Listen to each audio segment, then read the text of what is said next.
first time reading here, and I'm actually really honored to be here, so thanks for having me. Darts by Ty Mahany. For most of my life, I have held this fantasy. Shortly before my death, a person will appear with a list of things I've done in my life, followed by the number of times I have done them. Everything from sneezes to knee scrapes. How many times has my nose bled? How many people have caught me masturbating but elected not to let me know? What is my lifetime batting average with heavy metal Latinas? I want to believe I would turn my attention first to the number of times I told a family member I loved them, or the number of charitable acts I had performed. But I know good and goddamn well I will turn immediately to the section labeled farts.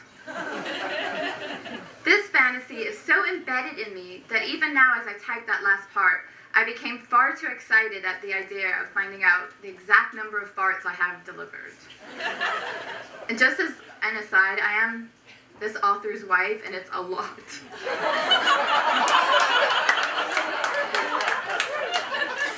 I wonder how many things would just fall under the heading stupid shit. Like the number of times I have accidentally called a girl by the wrong name, or how many times have I done that on purpose? How many people have I embarrassed, intentionally or otherwise? How many times have I compared farting to childbirth? How many times have I thought or said, I probably shouldn't do this, followed by doing that very thing? How many times have I attempted to kill another human being? Well, actually, I know the answer to that. It's one. Let me explain. Do you remember the first day of high school? The excitement, the wonder, the anticipation of meeting new people and learning new things? Yeah? I had none of that. All I had was the fear. It was a big, rough school, and I was a tiny, soft person. I was 4'11" and 85 pounds of nervous white boy, and nothing about the walk up to that giant brick edifice was less than terrifying. I suppose there was a bit of hope somewhere in my head, but it ebbed away the moment I walked through the door and was met with a dissonant chorus of insulting comments aimed at my stature and complexion. Any hope disappeared completely about half an hour later, when I was stabbed. I always say the word stabbed, although I was technically just stabbed at. I managed to move in time that the knife just cut me, rather than enter my stomach as was intended. But this seems like a minor semantic quibble in light of the circumstances. It was dumb in hindsight. There were a group of guys that wanted to take my stuff, and I should have just given it to them. The only thing of value was a $30 blank check meant for the yearbook. The yearbook was not something I really wanted anyway, especially now that it seemed as though my high school memories might be less than golden. I refused to part with my peachy folders, which infuriated the main asshole trying to take them. He pushed and punched and eventually produced a knife and thrust it at me. I didn't feel the pain as intensely as I should have due to the adrenaline, but it was enough for my brain to scream, "Give him the stupid folders, asshole!" which I promptly did. A security guard arrived and broke up the scuffle. He asked if I was okay. I didn't say anything. I just left. I thought if I talked, I would start crying, and that was not something I wanted to add to my reputation resume at that point. I walked across the street to the bowling alley and went into the bathroom to assess my wound. There were 2 cuts forming a small X in my side. I cleaned it as best I could and wrapped paper towels around my midsection. I then wandered around for hours until I could go home pretending as though I had spent the day at school. I didn't tell anyone what had happened. I kept thinking of the Matt Dillon movie Over the Edge. There's a line in that movie that goes, "Any kid that tells on another kid is a dead kid." It was something I chose to believe, mostly because I was a stupid kid. When I got home, I filled the cuts with super glue and pretended like nothing happened. Against every instinct, I went back to school. Honestly, what choice did I have? I couldn't tell my folks that the whole school thing just wasn't for me and maybe I could apprentice at the local blacksmith. So I went, and while there was still a lot of verbal abuse, the physical altercations were not as frequent as I thought they would be. I would see the kid that cut me from time to time. He would smile and nod at me in a way that let me know he wouldn't mind getting another shot. I hated him with the intensity of a Fox News anchor discussing immigration. And, much like that news anchor, my rage was impotent.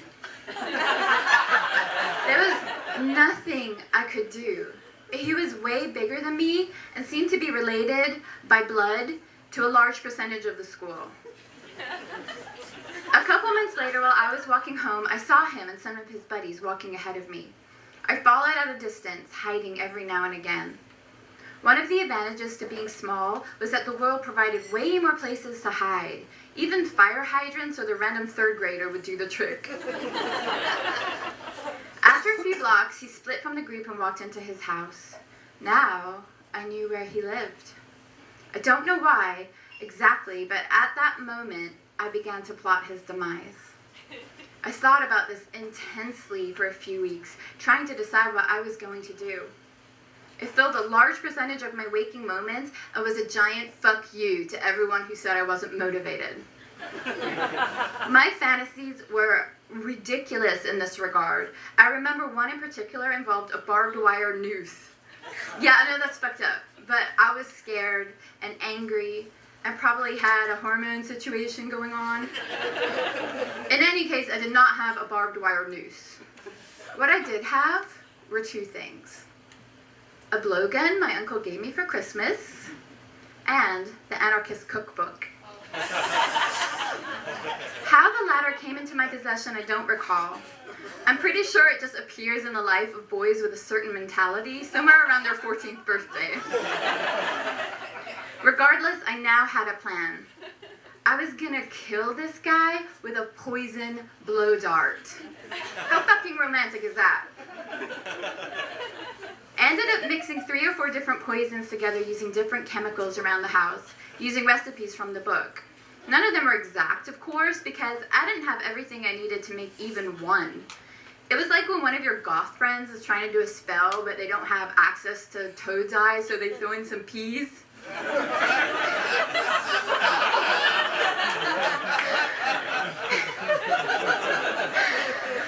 I made do with what I had, and on a random Wednesday, I hid myself about 4 houses down from his in a hedge, wearing a camo t-shirt and some green corduroy pants I had left over from my Catholic school uniform.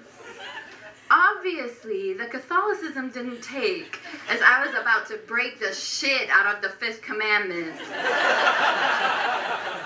I waited about 15 minutes until I saw him pull up in his crappy Falcon and get out of the car. I had only brought 1 dart, and I had seconds to do what I came to do. I put the gun to my lips, aimed at his neck, and didn't even have time to think, I probably shouldn't do this, before I filled my lungs and puffed the dart into the air. Nice. I watched the orange stabilizer of the dart fly toward him in slow motion. As it came down, I realized that I should have aimed higher. He turned towards his front door just as the dart hit him in his ass. Him turning probably saved me because when it hit him, he immediately swatted it out of his ass, saw the dart on the ground, and looked in the wrong direction to see where it had come from. He started yelling out his friends' names and a bunch of Spanish curse words. He was looking across the street instead of down the block, where I was hiding, ensconced in the foliage, giggling my ass off. He ran into his house and I ran away. I got home without incident and just imagined the poison coursing through his veins, shutting down organ after organ until he hit the ground as a former bully. I didn't sleep that night, and the next day at school, my nemesis was nowhere to be found. I wish I could say that during the day I had pangs of remorse, just a hint of the guilt installed by the nuns. But there was none. I killed a guy, and I was happy about it. Of course, he showed up on Friday looking no worse for the wear. It didn't occur to me that he had just cut school like he did 3 days a week anyway. I was disappointed, to say the least. I didn't make any new plans. He continued to fuck with me until he dropped out of school, and I never saw him again. It did dawn on me at some point just how dumb the plan was. Poison darts used by South American tribes are made of wood, so the poison can soak in. I had a metal dart, and whatever tiny bit of my bullshit concoction was left on the dart was assuredly wiped off as it passed through his jeans.